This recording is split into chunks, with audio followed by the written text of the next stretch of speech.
नमस्ते दोस्तों, मैं हूं गौतम बुद्ध।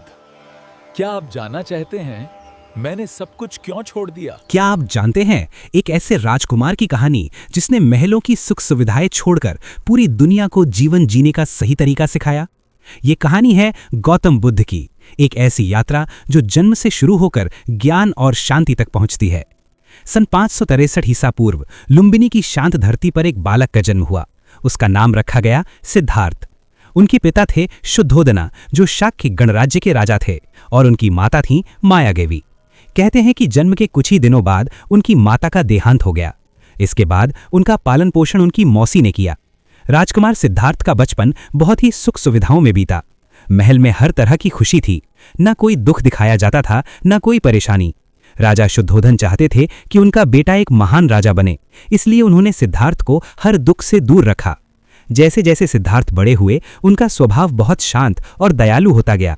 समय बीता और उनकी शादी कर दी गई यशोधरा से। कुछ समय बाद उनके घर एक पुत्र का जन्म हुआ, जिसका नाम रखा गया राहुल। अब सिद्धार्थ के पास सब कुछ था, राज, परिवार, सम्मान, लेकिन क्या सच में वो खुश थे? एक दिन उन्होंने महल से बाहर जाने की इच्छा जताई।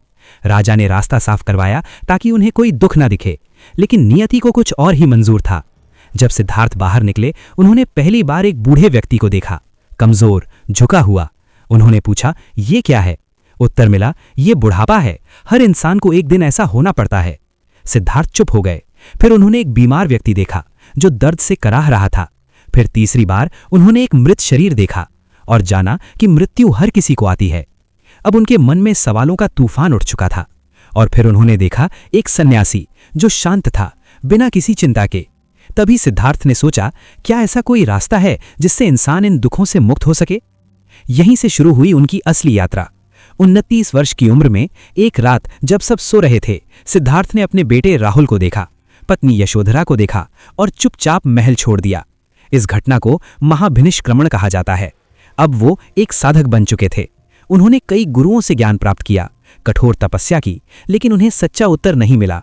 एक दिन उन्होंने समझा, न ज्यादा सुख सही है, न ज्यादा कष्ट। तभी उन्होंने अपनाया मध्यम मार्ग। फिर वो बोध गया पहुंचे और एक पीपल के पेड़ के नीचे बैठ गए। उन्होंने संकल्प लिया, जब तक मुझे सत्य नहीं मिलेगा, मैं यहां से नहीं उठूंगा। कई दिनों की साधना के बाद एक सुबह उन्हें ज्ञान प्राप्त हुआ। अब सिद्धार्थ बन चुके थे गौतम बुद्ध। उन्होंने जाना कि जीवन में दुख है और उसका कारण है हमारी इच्छाएं। अगर इच्छाओं को नियंत्रित किया जाए तो दुख समाप्त हो सकता है। यही उनके 4 आर्य सत्य थे।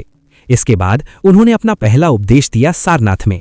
उन्होंने लोगों को सिखाया, सही सोचो, सही बोलो, सही काम करो। इसी को उन्होंने अष्टांग मार्ग कहा। धीरे धीरे उनके अनुयायी बढ़ने लगे, राजा से लेकर आम लोग तक। उनकी शिक्षा थी अहिंसा, करुणा और शांति। उन्होंने कहा, क्रोध को प्रेम से जीतो, बुराई को अच्छाई से। गौतम बुद्ध ने अपना पूरा जीवन लोगों को सही रास्ता दिखाने में लगा दिया और फिर 80 वर्ष की उम्र में उन्होंने कुशीनगर में महापरिनिर्वाण प्राप्त किया। लेकिन उनकी कहानी यहीं खत्म नहीं होती। आज भी उनके विचार, उनके सिद्धांत दुनिया भर में लोगों को शांति और सच्चाई का रास्ता दिखा रहे हैं। ये कहानी हमें सिखाती है कि असली खुशी बाहर नहीं, हमारे अंदर होती है। और अगर हम अपने मन को समझ लें तो हम हर दुख से मुक्त हो सकते हैं, क्योंकि जिसने अपने मन को जीत लिया, उसने पूरी दुनिया जीत ली।